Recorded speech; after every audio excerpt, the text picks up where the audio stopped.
Hi everyone, this is Matt. I wanted to make a different type of video here about how to tune your deck for the current metagame. In particular, the current metagame right now in Standard is sort of defined by two different pillars. You have mono red on one end, which is hyper aggressive, and then you have blue white control on the other end, which is obviously a control deck. And the mono red matchup has really been beating up on me a little bit with this deck. So I wanted to go over how I go through the process of tuning it to adjust to that metagame where I'm seeing mono red probably about 1 in every 3 matches. So the first thing I wanted to do was figure out what card I could put in my deck that synergizes with what we're doing that would improve our matchup against mono red. And there's one card that really came to mind, and it is the Birth of Meletus. Both the 0-4 wall and the gaining 2 life will really help against the mono red matchup, and obviously it's an enchantment that goes along with a lot of the things we're trying to do. Now, I want to bring in 3 of them, so I'm going to do that now. And by doing that, I need to also change my mana base a bit. One of the reasons I wasn't playing it was because it really underwhelms when you don't have enough planes, so I need to up my planes count without messing up the rest of my mana base. So in order to do that, I'm actually going to cut the 3 fabled passages, and I'm going to add 2 planes to the deck.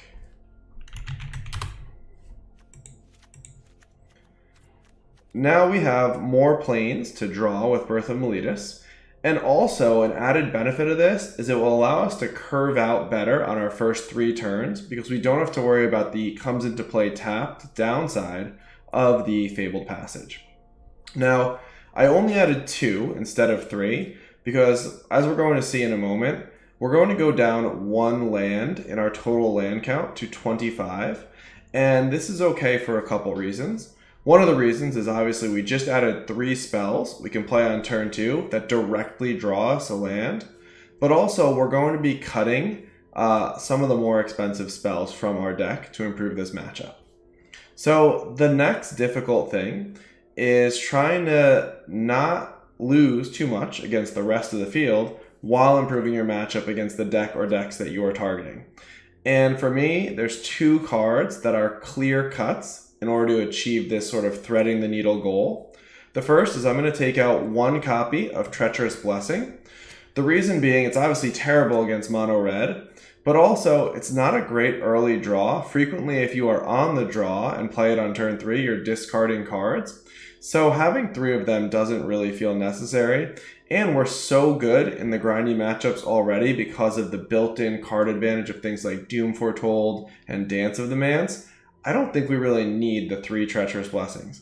And on sort of a corner case note, I've actually locked myself out of winning a few games by having multiple Treacherous Blessings in play and being unable to cast any more spells. So certainly going down to 2 will help with that as well. The other card I'm going to cut is Ashiok Nightmare Muse.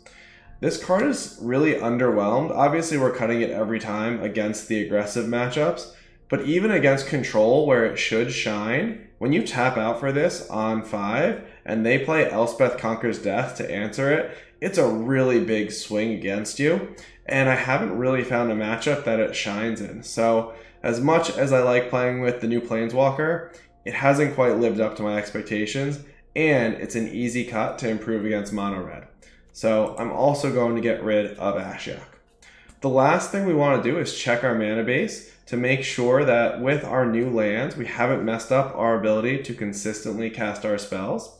And in particular, when we removed the Fabled Passages, getting rid of 3 of them took away 3 sources from white, blue, and black.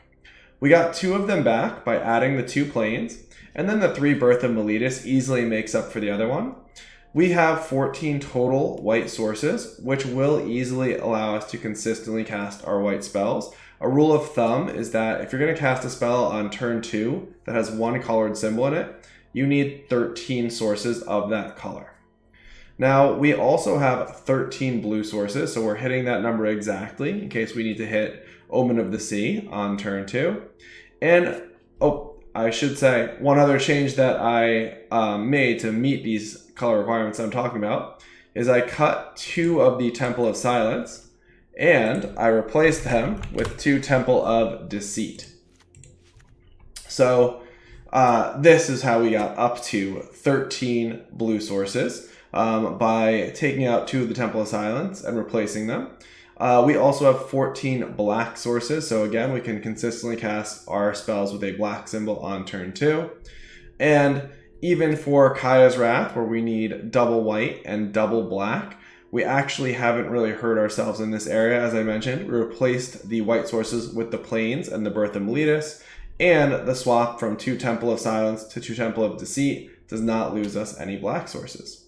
So this is the updated build in response to the mono red heavy metagame. I'm going to be playing it a lot over the next 2 days, trying to climb the mythic ladder. And I'll come back and let you know how it plays out. But if you're following along with me and playing this deck, I would recommend making these switches as long as mono red is so popular. It is the one deck that sort of gives us fits with that original build. Hope you enjoyed. Thanks. And if this was helpful, like and subscribe below. Bye.